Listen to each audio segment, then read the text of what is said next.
新车市来看苗栗头份中华路一间越南的小食店，今仔透早火烧，头家一家伙仔4人，佮一个义工不幸过往，佮有一个越南的查某人受伤。附近的民众表示讲，这间小食店的头家一家伙仔4个人拢住伫内底，3楼佮租予其他的外籍义工哦。导火原因爱个调查。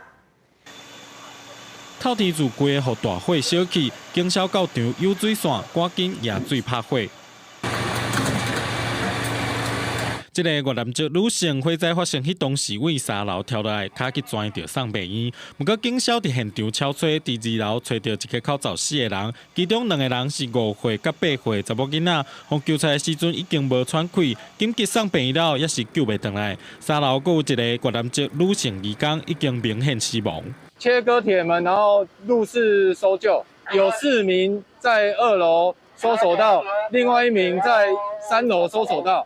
监视小组天一光就到现场采证，2点半2点，苗栗头份中华路这间越南小食店传出大火，火一烧就无就收煞，点外钟才互拍花。